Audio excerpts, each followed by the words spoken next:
this week. I'm hanging strong here in Cedar Rapids, Iowa, and I'm joined, per usual, by Victor Perez over in New York City, and Jason, who the hell's Jason? Josh Fredland in Denver. Hey guys, how you doing?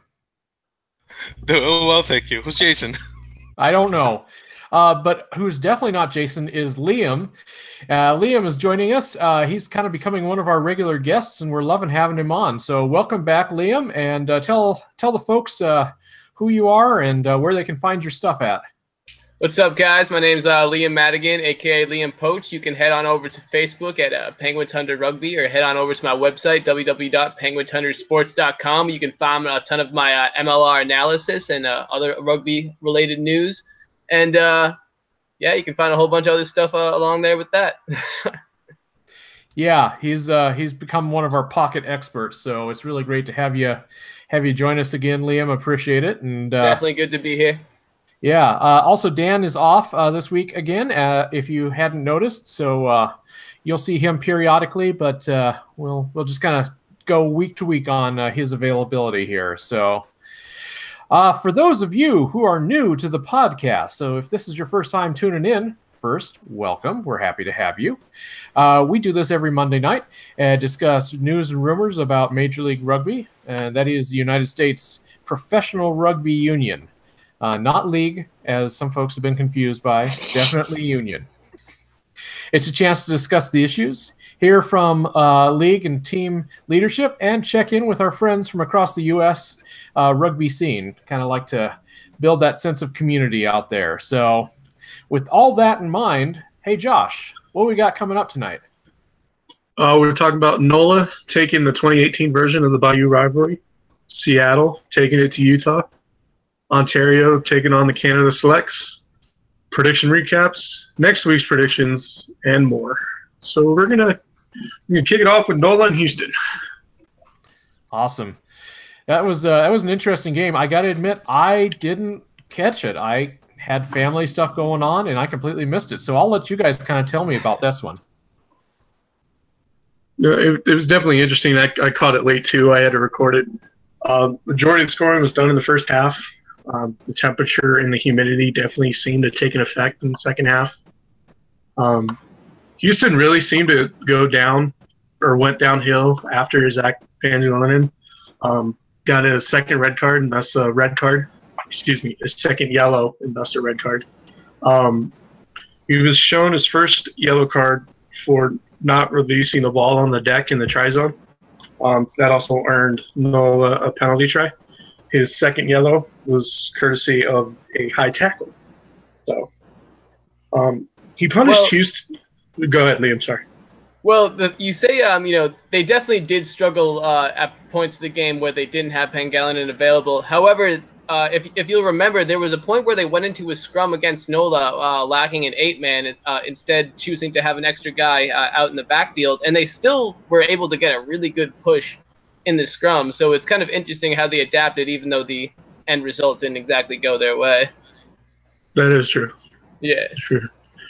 I definitely saw it was interesting that the referee decided to punish Houston for that, but he didn't give a penalty try to NOLA, even though they brought down the scrum 3 successive times. I was actually going to bring that up. Of course, like we do know, like the NOLA scrum started to struggle greatly after that, after losing Hubert Bidens for, I think it was like 10+ minutes. But yeah, the fact that I think it was even 4 times that they actually brought the scrum down, and then finally I believe it was Jake Turnbull by the Houston Sabercats who committed their first infraction. And next thing you know, all the momentum that they had built up to that point was just completely null and void, and NOLA was able to clear it out, which was something they did actually very well the entire game, was clearing it out of their zone when they found themselves backed up inside their 22. Oh yeah, that's true. Victor, you got anything? Well, I actually didn't catch the game either. Like Corey, I just kept up with it through Facebook. Not through Facebook, through Twitter. But yes, I was aware about the 2 yellow cards to Pangilinan. I assume both of them he got them because of high tackle, I would assume. The second one. And the first one? He so Taylor Howden chip kicked over the top. Pangilinan gathered the ball and was tackled into the try zone, and he didn't release. Oh. So NOLA was awarded a penalty try, and Pangilinan was given a yellow card. Okay. Interesting. Yeah, just a whole mess. But since two of you guys didn't do your homework, so a couple other points to be made about this game. One guy I want to point out is actually Sam Windsor, the trusty veteran of the Houston Sabercats. He was perfectly fine kicking all night. I'm pretty sure he actually went 100% on both penalties and conversions. So Houston at least wasn't lacking in the kicking department. They were actually able to put some points on the board when they had the opportunity. However, one thing I noticed particularly in the second half was they were really slow to develop getting the ball down the line, something that NOLA's actually been excelling at all season, especially with people like Stifler and Taylor Howden kind of directing traffic. Of course, and also my third and final point was Holden Youngert versus Connor Murphy. Overall, I think Connor Murphy is a way better athlete than Holden Youngert, but I feel like Holden Youngert kind of has this fearless mentality in terms of getting the ball out quickly, right into the hands of his forwards or getting it down the line and taking these deep shots. So that's always a really entertaining, match to watch whenever it's the two of them. And I don't know if anybody else noticed, but they started to get chippy again with each other at some points in the match. Well, that's just Youngert. You could see any match you watched with Youngert, he's getting chippy. And then Connor Murphy's just a dick. I love Connor Murphy. Oh my god, dude. Oh, dude. Really hoping Connor Murphy. I mean, he is from England, so I guess kind of be expected. He was probably all pissed off about the royal wedding or having to miss it for practice or something like that. The only thing I've really got to say is and this is a complaint I think I registered pretty early on in the season, is that CBS is not making it easy for us to time shift their matches, the ones they've got on network, unless you have a cable subscription and a DVR that you can record it yourself. There's no way to watch it after the fact, and so that's a little bit of a disappointment to me. So that's about the only thing I really have to say on that topic. So, but we had another match Sunday, and this one was a heck of a deal. Pretty darn popular across the board. Yeah. So Seattle was at home versus Utah and handled it pretty easily. The final score is 41-32. And Victor, you want to lead us off with some thoughts on this one? Yeah, this one I did watch. Good. So, yeah, this one I did watch. Yeah, I definitely did enjoy it. Again, the crowd, the energy at Starfire Stadium when that place sells out like every game. It's incredible. I mean, and it will until the end of the season, I would assume. Again, the power from the power that the players get from the 16 men, as I like to call it, definitely showed in the field. I mean, even Utah was obviously there in the match, but once the second half came in, it was just like went over them. Mind you, the first half score was 27-20, Seattle leading. It was a game. It was a game, and then all of a sudden it went 41-32, and it felt to me that there was no defense on either team. All of a sudden, Utah would score. Then a couple of minutes later, Seattle would score. And I don't know where to. My favorite score was when Vili Tolutau just all of a sudden, there's a penalty that happens. The referee whistles. He takes the quick kick. No, I don't know what happened to anyone in Utah. They were just like caught sleeping or something. And all of a sudden, boom, he scores right there. Yeah, and that happened a couple of times. Yeah, no, one point I want to make is, like, everybody kind of remarked how fast-paced that first half was, and that's true. These guys were playing at like 1,000,000 miles an hour. The passing was really good, especially in tight spaces. But that really fast pace kind of set a really high standard for what players were expecting. So by the time the second half came around, it was just kind of about who had the better endurance. And I think Seattle kind of outlasted Utah in that respect, basically because it was a home game. And it was just by a little bit, but I think that little bit kind of made the difference, because I think Utah was just totally gassed by the end of this one. Because like you said, Victor, they weren't making the pretty, simple mechanical defensive plays that you'd expect a rugby player at that level to be able to make. Seriously, and it felt like it was it was a fake teams match, but with all the scoring and all the craziness happening, it felt like it was sevens. Even though there were not sevens. Even though there were not sevens on the field. Players on the Utah side, a lot of sevens experience players. And Seattle too. It's totally true. Yeah, well, they're in the back. I'm a New England fan. It hurts my head to talk about Seattle. Dude. But then again, I remember the Super Bowl parade, and that makes me happy again. Poor Seahawks. Yeah. Yeah, and I lost Richard Sherman to the 49ers, I heard. Man, that sucks. But he's coming off an Achilles injury. He's got a year left. Okay, I understand. It did seem like Seattle was trying to run Utah out of the building. I mean, with Utah's size, you figured they'd wear down pretty quick. But they did a good job of keeping up for as long as they did. Well, I mean, it's not like they're a team that's totally built built of forwards. I actually kind of consider Utah to be a more forward-oriented team. But meanwhile, with Seattle, you got people like, people that we should definitely talk about. Phil Mack and Tiberio, who had themselves a goddamn game. Those guys on the outside were mad entertaining to watch. Pass of the frickin' season by Phil Mack between their legs. Can we fucking talk about this? Oh my god. I mean, what an amazing moment. Come on. Say hike, cut there. Come on. Right. The reflexes that takes, the timing. Hey, good moment all. The best moment of the match has got to be the defensive stand in the first half. You had Utah going 30-plus phases, and Seattle held the whole time. Mm-hmm. That was amazing. And they finally forced a mistake, but you actually have to give credit to Utah for actually not making a mistake throughout those 30 phases and being able to continuously recycle it between forwards and backs alike.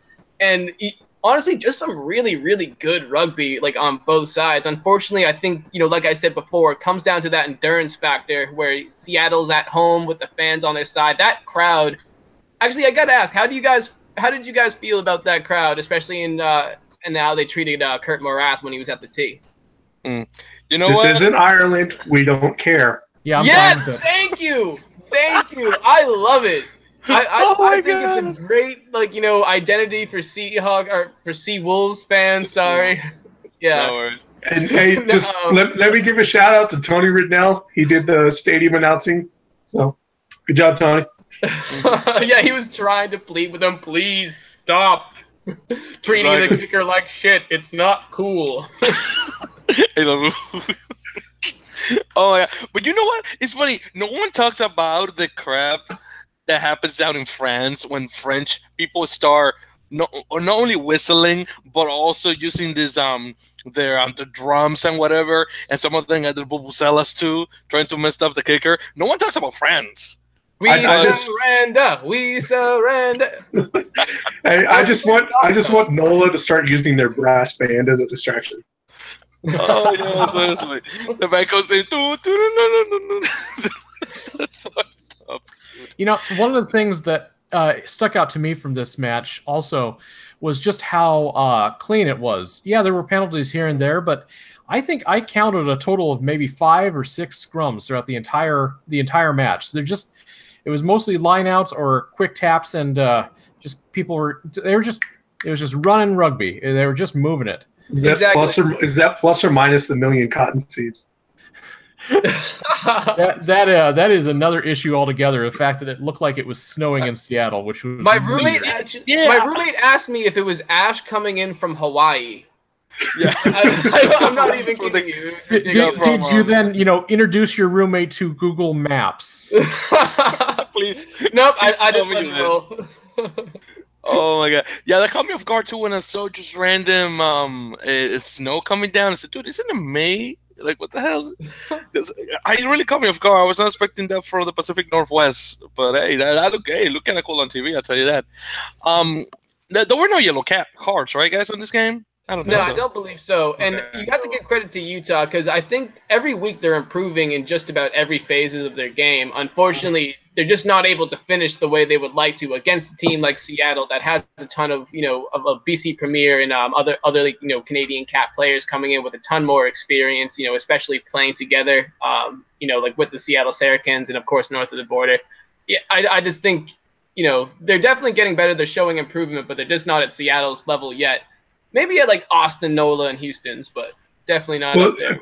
Utah definitely has a ton of individual talent, and they've been getting better as playing as a team as the season has gone on. I love watching Colin CK play. That's still their issue, is they don't play as a team. They play as individuals on a field. Well, that's what I'm saying, though. I think they're getting better at playing as a team, especially during that instance that we were discussing, in which there was like 30-plus phases before Seattle was finally able to make that stand.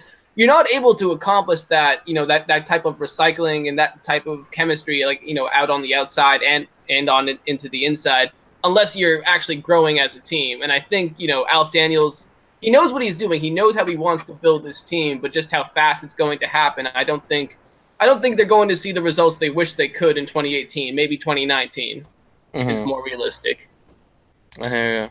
I have one more thing to say. You guys probably have more, but Maka Tamalau is fucking huge. Yeah, right. Oh, seriously, dude. God damn it! Isn't he the little brother of Tavita? I think so. Yeah, dang it! And he makes his brother look tiny in comparison, and that's his older brother. Hey, are we going to talk about how the fact that they traded the Whippies for the Nickels? Yeah. they always have a pair of brothers on deck, no matter what. Hey, okay, with the addition of Tamalau, they have 4 sets of brothers. They got the Whippies, the Nickels, the Elkingtons, and the Tamalaus. Wait a minute, what was the second one? The Whippies, the Nickels. The third one. The Elkingtons. Oh, the Elkingtons, yes. And the Tamalaus. Yeah, you're right. Very, very family-oriented out there in Utah. Dude. Dang it. So, he played defensive tackle for the City College of San Francisco. They list him as 6'3", 315. That's right. It's a big guy. God damn it, terrific team, bro. Just if we drop those 15 pounds, no, actually, forget it. If we just drop to like 290, dang it.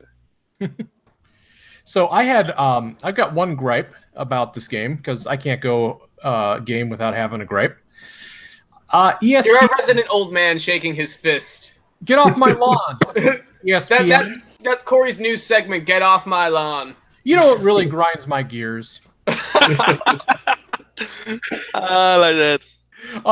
So ESPN can't keep score, apparently. Yeah, right. Dude, seriously. Yeah, because the score was wrong for like 15 minutes. Apparently neither can Seattle, because they didn't count the last conversion. That's true. Yeah, Kurt Morath went mad fast on that last conversion. He didn't act like every other rugby player and take 2 minutes to set it up. He just kind of drop kicked it, I believe, right on in. Mm-hmm. Yeah, there was annoying though. So Aaron's over in the YouTube comments, jumping in now and then as he is available too, and he just pointed out that he was finally starting to see Utah create an attack shape in Utah. So I think that's some real encouraging developments as well, just seeing the development as them as a team. So thanks, Aaron, for pointing that out. We really appreciate it. You guys got anything else on this one, or should we talk about our neighbors to the north? I think we should talk about our neighbors to the north, because I'm good. So Liam, go ahead and start us off here. So it was the Canadian Selects visiting the Ontario Arrows, and of course this is an exhibition match for a team that's not actually part of MLR yet, so it's a little goofy, but we've been tracking with the Arrows this season. Yeah. So kind of like Corey said, we don't exactly know the we haven't had a confirmed status on whether or not the Ontario Arrows are going to be entering the MLR next season. However, the investors are all there, the team is together, so it's looking pretty likely. We also had just recently learned about DC MLR. But in terms of the game, if you ever wanted to hear what a rugby match sounds like when it's narrated by NPR contributors, you definitely should have watched this game, because that's what it sounded like the majority of the time, and the YouTube comments can definitely confirm that. However, the game was really, really good fundamental rugby, considering maybe kind of like what we saw with Utah versus Seattle, except a lot less fast. In fact, it was kind of I don't want to say boring. I guess you can just say it was the opposite of champagne rugby. Ontario really impressed me on defense. They were able to quell a lot of phases that the Canada Selects were trying to go for, both on the inside and on the outside. Unfortunately, it just kind of seemed like they were out-schemed by the Canada Selects, which is not surprising considering that all of these guys have international experience, and a few of them even actually played on the Ontario era squad and are missing from that roster.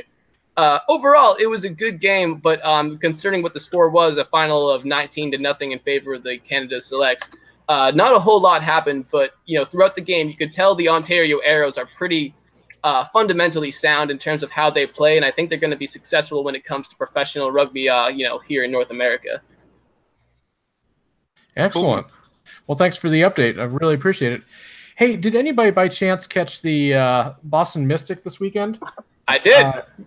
I think they were playing as well. Once again, not a confirmed MLR team, but definitely an area that's been making some rumbling. Yeah, that game was amazing. So Nyack, throughout the majority of the first half, was definitely the better team. And honestly, I'll try to be a little bit unbiased. I'll say that Nyack probably played the better game throughout. However, Mystic came back with a much better second half. They were able to drive it with their forwards, and they also, kind of like in the way that Utah plays a lot of their games, they had a lot of individual success. People like Steve Dazzo were able to kind of rip up the outside and create opportunities even when they took it into touch. Their lineouts were pretty good. Their scrums were definitely decent. And the exciting finish, they were ahead by just 1 point after kind of securing the lead. And they were able to make that stand against Nyack and put themselves in the finals, because in Josh Smith we trust. The Boston Mystic River is going to be the club champions come a couple weeks. That's excellent. Well, and I think that it just proves once again this high-level club play. There's a lot of potential and a lot of talent still to be given to professional expansion. So it bodes well for the future, I'd say. Mm-hmm. All right. I think it's about time we talk about the player of the week as defined by Major League Rugby. Victor, what we got? Well, I mentioned him actually, and funny that I'm going to talk about him right now. So, Vili Tulutau, the flanker for the Seattle Seawolves, he gets the MLR Player of the Week award. So he led the Seawolves 41-point offensive onslaught, to say the least, with 2 tries and tremendous carries. Of course, I mentioned that one try that he got very close to the try line after that quick tap.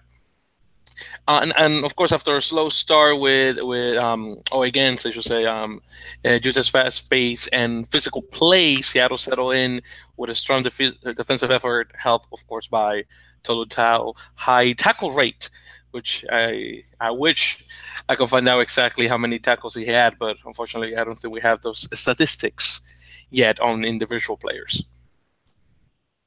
And Aaron mentioned also that, in his opinion, it was a tough call for the weekend, because he also thought Tibbs and Mack both had really strong performances. So, yeah, did you guys have any more thoughts on that, or is there any other performances that really stuck out to you? I was going to say Lotte Tulip. I don't know how to pronounce his name. The hooker from Utah. I thought he was the key to he was the key to Utah's attack. When he came off, their attack kind of died down a little. Tuipulotu, that's the same. Yeah, and I'll just point out that, and I think we kind of mentioned this earlier, I just really enjoy watching Paul Lasike run over people. It makes me happy. That's my favorite thing to see now. Starting in 2018, that's my favorite thing now to do. Just watch this guy just run over people. God, imagine if he was on the Glendale Raptors or something. That would. Gosh, yeah.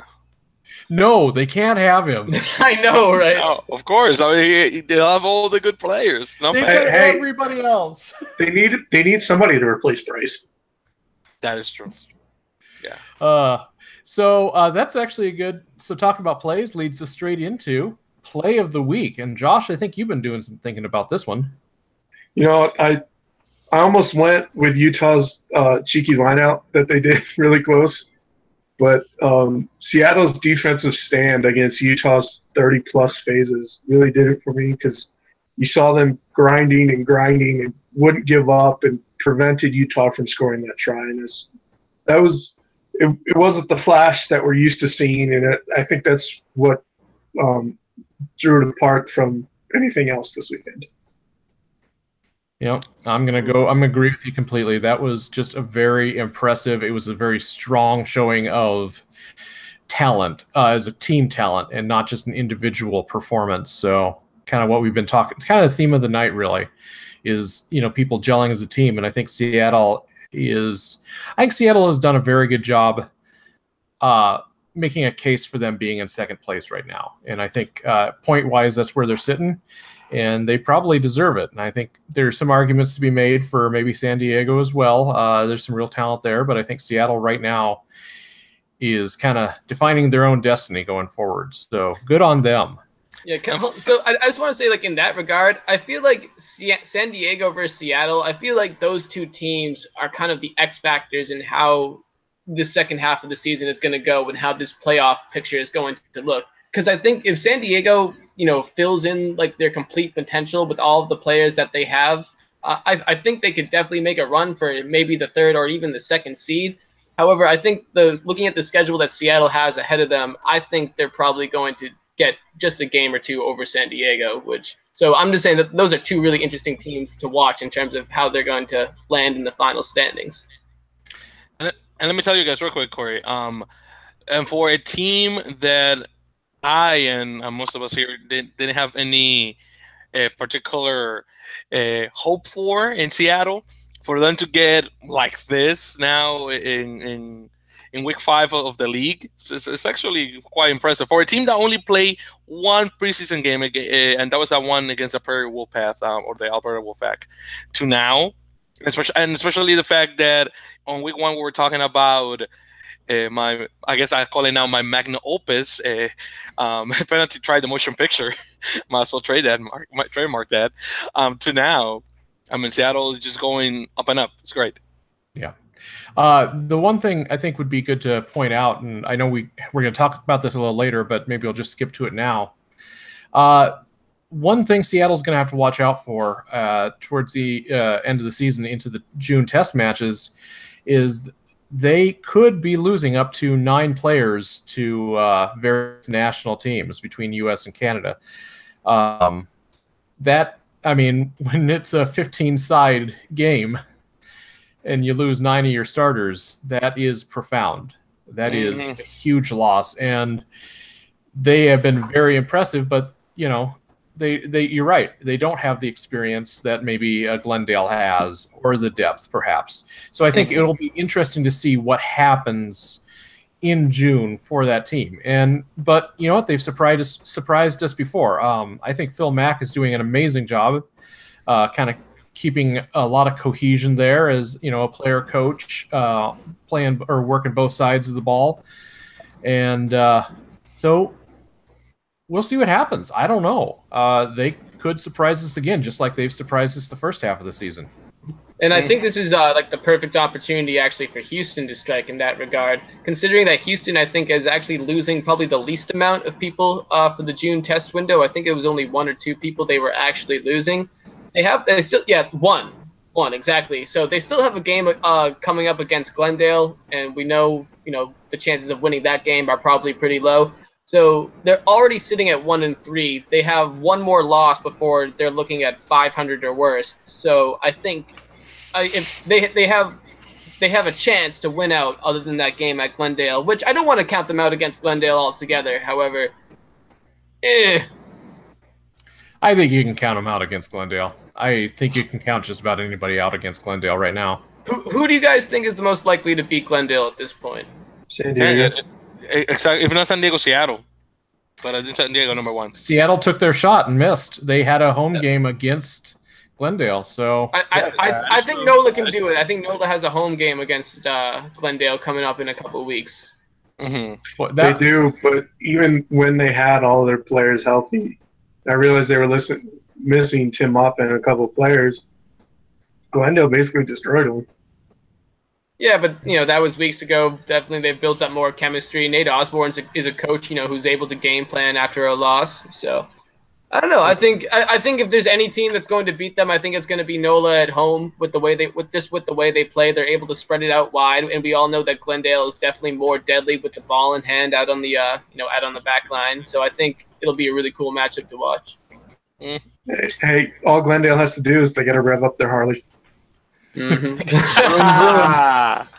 There we go. There's Glendale's new hashtag. Rev up that Harley. Exactly. Hashtag rev up that Harley. Get your motors rolling, boys. All right. So every week we like to recap our failures from the previous week with our predictions and go over... my failures, that's y'all territory. And then go over our predictions for next week so we can do it all again. So, who wants to start us off on this one? Before we start, guys, did we mention which is the game of the week? I think we made it very clear, but might as well mention it. Yeah, Seattle versus Utah. Thank you. It doesn't need discussion, but yeah, Seattle, Utah. Thank you. Okay, now let's go to our predictions. I just want to make that clear. Let's go to predictions now. Josh, you want to go first, man? Yeah. Me and Aaron actually called this game almost correctly. We both had NOLA -3. And the final score on that one was NOLA 24, Houston 20, just as a quick reminder. Yeah, my bad. And let's see. Victor, what did you have for the NOLA Houston match? I had -10, so I was really off. Really off. And I gave it to Houston, too, on top of that, too. Yeah, and I was right there with you. I said -7 for Houston. I thought they were going to go ahead and take care of NOLA, and guess what? They didn't. Nope. Making us look bad. Aaron Houston is not working out the way people thought they were going to this season. Well, and I think a lot of that has to do with they did a really good job marketing themselves. And they brought in a lot of talent.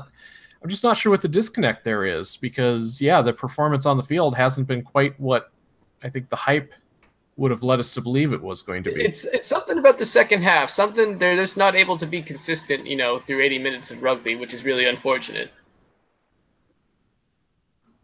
So just wrapping up the NOLA Houston one, Aaron, like Josh mentioned, Aaron had NOLA by 3. And so, Josh and Aaron really were spot on that one. So for the next one, it looks like we were all pretty much in agreement for that one. Josh, what'd you have on Utah, Seattle? And just as a reminder, the final score there was 41 Seattle, 32 Utah. I had Seattle -5. Aaron actually came closest. He had Seattle -7. Victor, how about you? And I had it by 14, so I went a little overboard. Yep, and me too. I had them by 13. So we were actually, you and I were really close this week or last week, Victor. That's exactly right. But oh well, what can I say? Yeah. All right. So that leads us straight into round 6 predictions. And so just as a preview, next week or this weekend, I guess we're going to have San Diego at Austin, Houston or Utah at Houston, and NOLA at Seattle. So, in that order, right? I believe that's the order. I'd have to check to be sure. Yes, okay, that's the order. And it's a Friday, Saturday, Sunday schedule. So Friday night, Saturday night, Sunday night. So San Diego and Austin are the CBS Sports Game of the Week. Very good. Yeah, the one on Friday. That's right. So let's just go straight down the list. Victor, you want to take us through your 3 predictions? Sure. So I got San Diego by 14 over Austin. Austin has been going up and down in recent. I mean, they got really good all of a sudden, and then they just went down, especially after that game with Utah 2 weeks ago, or last week. Excuse me, 2 weeks ago, last week. Oh no, yeah, it's already 2 weeks ago. I'm sorry. Yeah, it is 2 weeks ago already. Then after that, we got the Utah Houston. We got Utah by 7. We'll see if Houston bounces, but Utah's even though Utah lost, I think they'll should go up upward with Houston. And then finally we got Seattle, which is playing NOLA, and I got that one by 14. There's a possibility that the game might be closer, but I'm going to give Utah the benefit of the doubt and say they're going to put more than 14 points. If not 14 points, more than 14 to NOLA. All right. Liam, did you have some picks this week? I did. So basically, I went with my first game. I went with San Diego -14. I just think San Diego definitely has more playmakers that can take advantage of Austin's, some of their defensive deficiencies, we'll call them, for lack of a better term. Then I have Houston at -8. I think Houston definitely has the depth coming off the bench, and especially they're really hungry for another win. They're going to be at home, so I'm also going to be down there watching that game with Grant Cole. So I definitely don't want to bet against them. And then finally, I got Seattle -5. Kind of like what Victor said. I think this is actually going to be, in what he mentioned, a more close game than people think. And I think NOLA has the ability to challenge Seattle, especially on their back line. Fantastic. Josh, what are you thinking? I got San Diego -18. San Diego's really starting to turn it on. Austin's kind of going the opposite way. Moving on to Utah and Houston. I got Utah -3. Same thing. I think Utah's on the up. Houston's on the down. It'll be close, but I think Kurt Marath's boot will be the difference. And then I got Seattle -7. They played them extremely close in NOLA, and I think home field advantage will push them just a little bit further. Very good. For mine, I'm right with you on San Diego there. I actually put them up by 21. I'm going go big or go home. For the Utah-Houston match, I'm going to say Houston's going to win because it's a home game, and I just think, their problems aside, I think they can turn on the magic at home. So that's my hope for them. And then NOLA at Seattle, I'm thinking Seattle's going to handle it pretty easy. I put them up by 14 points. So additionally, Aaron sent in, before he had stuff going on, he sent in his predictions for the week. So I'll just buzz through those real quick.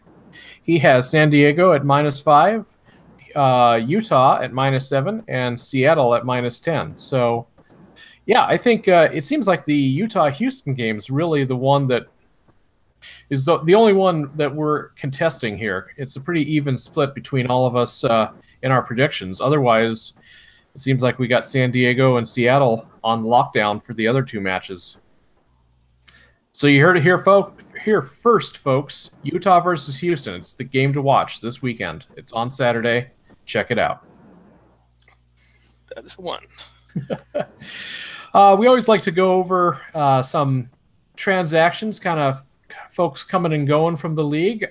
So, Victor, I think you had a couple you wanted to share with us real quick. That's right. We actually got two. So let me go actually on this this one because it happened actually later, and then I'll talk about the other one before. So I'm going to go actually out of order. So first, guys, you probably noticed if you watched the Seattle Utah match, a guy named Daniel, I think his last name is pronounced Triwailer, I want to say. Sorry, Daniel, if I got your last name correctly pronounced. But he just got signed not long ago by the Seattle Seawolves. They just brought it in this week. So he is a native Seattleite, I guess is the nomination for people from there. He picked up his rugby at high school. He used to play for the Seattle Vikings. And then after that, he moved to Seattle RFC. He was there for a while, eventually moving to New Zealand and played there a season with the Ponsonby under-21s team. After that, he returned to the States and played from 2009 to 2012 with the All Puntin Sound Beach, which eventually turned into the Seattle Saracens. And he was there ever since. Now got a contract with the Seawolves. Made his start, actually, again with Seattle versus Utah. He played really well, I think, personally. He plays hooker, by the way, if you didn't notice. And so, of course, congrats to him. 21 years old. So if he stays in that team long enough, he should get better and better. So that's him. And the one and we briefly mentioned it last week, was the fact that it's been confirmed that former Northampton Saints fullback Ben Foden is indeed going to Rugby United New York. He is indeed going to Rooney. I believe as a player coach, if I'm not mistaken. But obviously, his years in Southampton, and also South Sharks, he was served briefly, will come quite handy, of course, for Rooney. Very similar to what's happening again with Phil Mack in Seattle, or having, for example, Sam Winsard and Matt Trubel, Houston, and the like. Do hope that the one that we talked about as well with Chris Wiles also becomes true, and he indeed comes to the States as well. Again, I'd rather see him in the Legion than in Utah Warriors, again, because of the whole flag and red thing that I talked about before with the uniform, very similar to Saracens. But we'll see with that last one. But yeah, those are the two confirmed players. So Ben Foden coming for 2019 with, again, Rooney, Rugby United New York, and again, Daniel Fireweiler, whatever his last name is pronounced, again with the Seawolves. And those are transitions for this week. Well, thank you so much, Victor. Thank you. Hey, Liam, you're going to fill in and help us out with Tweet of the Week. Thank you. Hey, guys. So I'm going to pretend to be Dan today. So just pretend that I'm a Mets fan. I'm going to have very little, hold up. Pretend you're a Mets fan just like all of them? Exactly. Hi, I'm Dan, and I hate Boston, and I love the Mets. This is what I sound like, isn't it? Okay, Terrence and Phillip. I'm not their guy, buddy. All right, but anyway, guys, the tweet of the week is coming from the Houston Sabercats fullback Zach Pangelanen, and it's in regards to his red card against the NOLA Gold, and his tweet says, "Just wanted to apologize to my team and to NOLA Gold rugby players for my actions this past weekend. I'm in disgust at myself for what I've done. Congrats on a hard-fought win. To the Houston Sabercats, it won't ever happen again." That tweet shows all class to me. It really does. But what do you guys think? I think Zach is being a little bit hard on himself, maybe in terms of the wording. Like, maybe an apology, I guess, is one thing, but I just feel like in disgust with yourself, bruh, it's rugby. It happens, man. Well, Liam, I think you pointed out maybe even before the show started, this was maybe the first red card he's gotten in his career. Was that? He mentioned that on Facebook, yeah, that this is the first red card of his entire rugby career, which, is surprising. I mean, he's not that old, but at the level of rugby that he's played at for so long, I'm a little bit, surprised he hasn't gotten at least one. Definitely happens, especially when you're a fullback trying to bring people down, especially who are a lot bigger than you. I guess I understand where he's coming from, because I've definitely done stupid stuff and felt like I really need to apologize to people. So I don't know, in a way, yeah, maybe he's being a little hard on himself, but I definitely understand where it comes from. And I've definitely had phone calls and text messages I've sent to people, with a similar tone, just saying, listen, guys, I effed up, and it hurt the team or hurt the organization or hurt my friends, whatever, because of it. So yeah, I actually get where he's coming from, and I think I agree with you wholeheartedly that it's a classy move. But he's pissed off at himself. He probably feels like crap right now, and it's very possible he's looking at a suspension because of this. And yeah, I mean, his presence is going to be felt. I just don't think it should result in a suspension, especially considering the fact that one half of this of the reasoning behind this red card was his failure to release in the try zone. And anybody who's ever played rugby knows that sometimes not releasing is just a result of, you trying to angle your body enough from a guy that's like lying on top of you. I don't think it's, I think in regards to the suspensions, like to a player like Connor Cook, I don't think it's the same degree, that warrants a reaction like that from the league. I'll be very disappointed if Zach receives a suspension for this infraction. Anybody else have any thoughts on that one? Nope. Okay. It's time for some news, views, and abuse, boys. So news, views, and abuse. Josh, abuse us. Oh my god. That sounds so horrible. All right. First up, Major League Rugby now has stats posted on their page. They have team stats and some player stats. Some people have called out some of the missing stats. I personally apologize for not knowing what they are. But if you would like to check them out, they are on the USMLR website. Seattle has sold out all of their matches for the 2018 season. So about 3,500, 4,000 people a game. That's fantastic for the first year. That's awesome. They've also and you can really tell when you're watching that broadcast too. It is freaking loud. Yeah. Seriously. Feels good, man. I think the trees help a little on the one side. As funny as it sounds, I really do think it helps. They also have a fight song now that was fan written. Corey, do you have that out on the social media?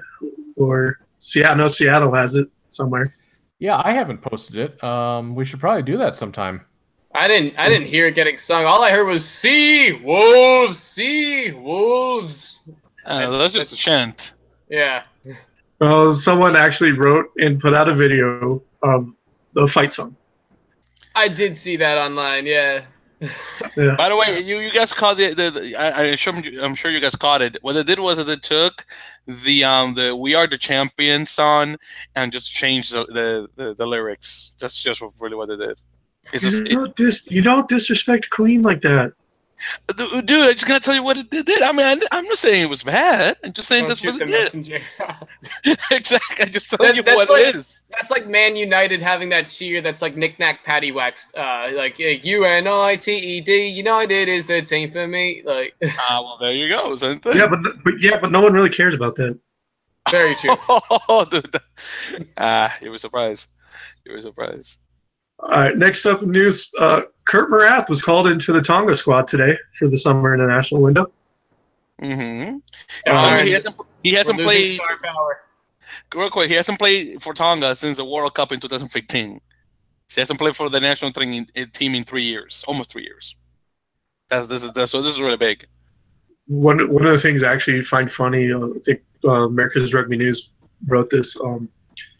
Nobody on the Tonga squad is actually playing in Tonga. They're all international players. Can't really blame them. I mean, the island's tiny. Well, yeah, I feel like Tonga's not a very large place. They got like 300-something thousand people. I mean, That's less than LA. Like, it's literally. I mean, I'm not surprised. Population of 300,000, 200,000 of which are rugby players. That is still less than New Zealand. Less of a ratio than New Zealand. That's all. I think there's a lot more Tongans outside of Tonga. I'm pretty sure. There's a lot more Tongans outside of Tonga. Wouldn't be surprised. So good for him. What else we got? The USA under-20s had their camp a couple weeks ago. They had 6 recognized from Major League Rugby. If others are with them, we apologize. 4 came from Glendale: Ryan James, Alec Letty, Jack Miller, and Joseph Russert-Cuddy. 1 came from Houston, which is Karen Farmer. And my kid. And 1 came from NOLA, which was Will Wagasback. Sorry if I mispronounced that name. He is the only one who's actually seen MLR action this season. Yeah. The others are all academy players. Yeah. And I was really happy when I saw Kieran Farmer in that list, because when I saw his background and the fact that he's born in Aberdeen, Scotland, learned rugby in freaking Azerbaijan in an international school, and then moved to Houston because of his dad's job. So this dude is like it's a freaking globetrotter. He went from the British Isles to Asia Minor to Texas. I mean, completely different cultures. I mean, they couldn't be more different. Well, I mean, I guess Texas, Scotland, not that much, but freaking Azerbaijan, this is incredible. And I would just like to point out that this isn't the final This isn't the final roster. They were just invited to the camp. Yes, thank you for making that. Yeah, thank you very much. That's true. Just 2 more pieces of news. A group out of Sacramento is trying to raise money, trying to get investors to join the MLR. Then last piece is there's a new majority owner for Dallas. Donnie Nelson, son of the former NBA coach Don Nelson. He is currently the general manager and president of basketball operations for the Dallas Mavericks. And at this time, there are no updates on the status of Mike Ford as the coach. More than likely, it seems like he's going back to England now. Oh, that sucks. That does stink. However, it sounds like this Donnie guy is bringing some pedigree to the game. Definitely, at least sports in general. Definitely, especially if a team like the Mavericks is involved. I mean, that's Mr. Mark Cuban himself, is it not? Yeah, You know, it is. You know he likes to throw money at things, and he loves rugby too. That's very true. He was at the CRCs a couple years ago. There you go. So you can definitely see him one of these days, probably in the stands watching the game. Well, I mean, people always say that basketball players also can make really good rugby players. I'm pretty sure because of the height, they can make really good locks. What position would LeBron be in rugby? Because I say 8-man. That is a good question. 8-man. That's a good I question. think he'd be a lock. He's 6'8". Yo, dude, seriously. 8-men are pretty fucking big.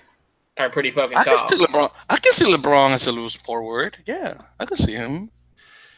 Because I'm trying to picture him in my head with a rugby uniform. Yeah, I can see him as a loose forward.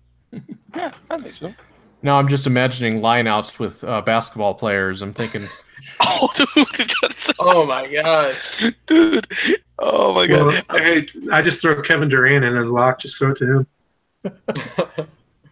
I'm pretty sure we could do an NBA 15 one of these days. Oh, my God. Isaiah Thomas would definitely be a scrum half. Definitely. Wait, you sure it isn't Matthew Dellavedova? Because I thought being a dick was a requirement for the position.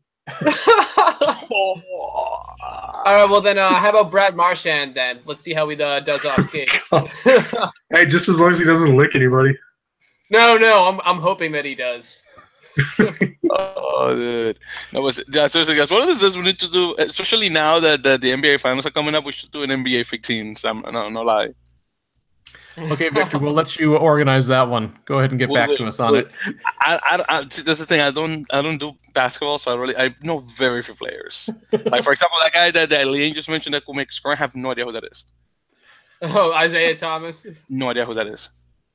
He was somebody who gained their power from the TD Garden in Boston, but he left it there when he moved cities. So he left his hip there too. Yeah. Oh. For example, I watched Space Jam, and I have no idea who most of those basketball players are besides Michael Jordan in Space Jam. I was born in 1995. I have no idea who half those basketball players. The only two I knew. Actually, no, I knew three of them. I knew Muggsy, I knew Patrick Ewing, and I knew Charles Barkley. I know Charles Barkley. But... Yeah, that's true. I know Patrick Ewing. Yeah, that's right. And Charles Barkley. Yeah, actually, so I do know three, including Jordan. That's true. I don't know that short guy nor that tall white guy. I have no idea who that is. Who was the one with the really long ears? Who was that guy? Okay, this has gone so far down the rabbit hole. The fuck are we talking about again? Bugs Bunny hole. We made it to cartoons and Bugs Bunny. We literally make a right turn in Albuquerque. No, Aaron, this is the morphine screwing with you. This is a good night. We've covered every base possible. Full court press. Now we just need to mention Pokemon. Blitz defense. Oh, I can talk to you about that, but I'm too embarrassed. Awesome. So, getting our Squirtles on. Questions from Bob. Yo, that caught me off guard. Oh my God, that caught me off guard. I was expecting. Oh, yeah. My favorite part of the show. I get to read off some questions from our Reddit page. So, as always, quick shout out to Reddit. You can check out the Major League Rugby community at reddit.com/r/MLRugby. So, go ahead and join the conversation. We're just about to hit 2,000 subscribers, guys, which is insane. That's great. Feels good, man. Feels good. So, here's some questions. This is more of a observation, I'd say. Bree Guy 28 said, I think it'd be awesome if we were able to get a rugby network the way other sports have dedicated channels. Mm-hmm. Imagine if we had something like a rugby network or the rugby channel. Imagine if we had something that was properly managed and properly funded and didn't actually had a product to give out. Yeah, are you fuck? I mean, like nothing against the question, like, you know, but like it's the fact that we came this close to actually having that, and it just didn't work for like so many, you know, irritating reasons is, yeah. Hey, you gotta start somewhere. The Mountain West Network was the first ever conference network for college sports, and it laid the foundation for all others. Very good. Mm-hmm. What I really want us to have, guys, is the Rugby Pass. That's what I really want, the Rugby Pass here in the States. Is that just be kind of a one place where you can get everything, or? Mm-hmm. Yeah, exactly. Because I mean, not only do they show current games, they show classic games too, like from the 1991, 1989, 1991, 1994, 1995 World Cup and whatever. So you get some really classic matches too. So that's great.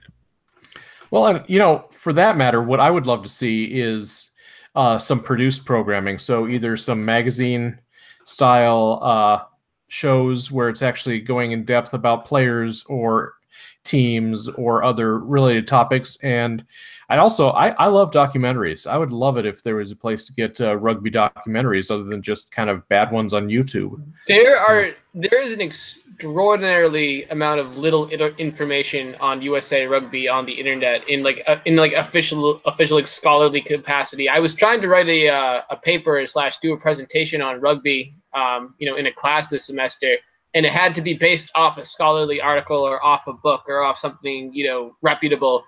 And I ended up just kind of having to base it off a series of interviews that I had done for Penguin Tundra, and just kind of, you know, pitch it to my professor that it worked. And, you know, I ended up just doing a presentation on the MLR. But yeah, finding any kind of official, you know, account of the historical information regarding USA Rugby is really hard. You know, Glendale actually started doing like a weekly show kind of with Dallin Stanford as the host. So that's kind of cool. And then I actually watched an interesting documentary on Netflix a couple weeks ago about the Pacific Island teams. The Rugby Warriors, or something like that's called. Yeah, I think it's pretty good though. Mm-hmm. Yeah, I have watched it. Okay, so I'm gonna go looking for that one.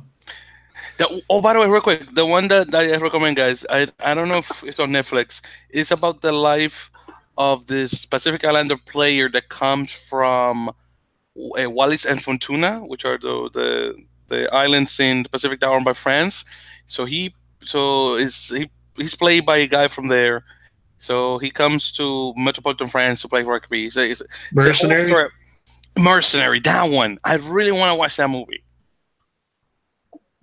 All right. It's in French for all of those to want to know. Yeah, it's in French, yeah, of course. Beam and Trout wants to know. This is speaking about the NOLA field specifically. The camera side had a big strip of dirt, but to me it looked like it was being prepped for sod. Can NOLA insiders confirm that the pitch is going to be improved? So has anybody heard anything about what's going on down there? I know Aaron mentioned last week that they had to replace it all when they brought in the stands because they just put them on the field. They're not going to put sod down. Somebody mentioned that, and then it may have been Aaron, and that they're just seeding and watering and hoping it grows. Interesting. Okay. Yeah. And the final question of the night from Footballs, great username. And it simply says, refs not mic'd anymore, ? So I think this is probably coming not this weekend, but the weekend before. I think there were at least one match where it was obvious that the refs weren't mic'd up and couldn't hear what they were saying. But I thought I heard. I think it varies by crew. Seattle and Utah, they weren't. They all have mics so they can communicate. They're just not linked up to the broadcast. So it's game to game. Exactly. Yeah, pretty much. Yeah, it really all depends because if it's ESPN covered, sometimes they don't. But if it's CBS Sports, they are. So I guess it depends who is producing the match, whether ESPN or CBS. Yeah, it's kind of like the accuracy of the scorekeeping. It's really just going to depend on broadcast to broadcast. Yeah. If I have to choose between having my refs mic'd and having the score right on the screen, I think I'm going to go with the score.